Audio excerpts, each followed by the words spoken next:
Hi everyone. I'm going to read the introduction I wrote for a version of Cinderella that I heard on a train in Argentina years and years ago. And as with the best stories, this version of Cinderella has twisted and turned around in my head ever since, as I've taken delight from it, and I was going to say nourishment from it.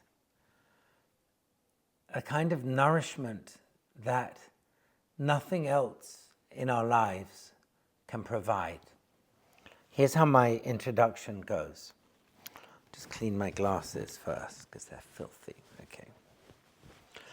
The train, trundling and grumbling its way across the pampas, the wide open grasslands of central Argentina, was tattered and battered, ripened by adventure and by the passage of time. No one who took it from Buenos Aires to the Andes did so to taste luxury or comfort. This was an economy extravaganza, a wretched confluence of impecunious souls. After a night of straining to sleep upright on the awkward wooden seat, the morning of the second day jolted by. As it did so, I took in the other passengers one by one, wondering what secrets were kept between their ears and what ambitions filled their dreams. Every hour or two, the carriages would jerk to a halt in the middle of nowhere.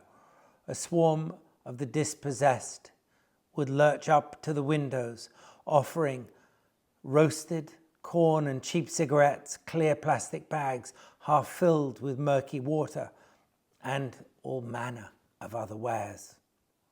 At one stop, in the shade of a low hill, we lurched about even more than usual, and when the station was a short distance behind, a man stumbled through the carriage in which I was sitting. Evidently, he was a gaucho, albeit a gaucho without a horse. Despite the climate, he was dressed in a thick, threadbare denim jacket with a coarse, cream-colored calico shirt beneath. His jeans were partly obscured in riding chaps, with blackened boots on his feet and a filthy, brimmed hat on his head. I couldn't take my eyes off his face. His left eye was hidden with a patch, a deep scar running southwards from it into a scrub of low white beard below. The gaucho reeled through my carriage and then on into the next. As he did so, I found myself wishing he would have sat near me so that I could have made a full inspection of his face. The hours passed, the warmth of the morning turning into the insufferable heat of the afternoon.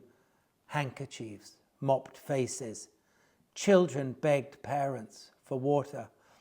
Even the quietest passengers lamented their discomfort.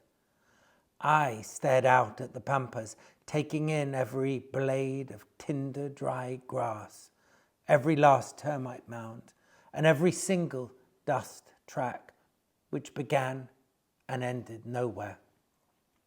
As the locomotive slowed around a bend, a little girl sitting across from me spewed the contents of her stomach over the floor. Her mother flustered about apologetically. At that moment, the one-eyed gaucho appeared once again at the far end of the carriage. Reeling back through the carriage in which I was sitting, he flopped down opposite me. A pair of hours passed, in which my attention was held almost perfectly by the gaucho's face. I was about to break into a conversation with him when he clicked his fingers in the direction of the little girl. She was suddenly sprightly again. "I shall tell you a story," he whispered. The little girl leapt up with delight. A story, a story, a story. What story? The gaucho sniffed hard. Cinderella, he said.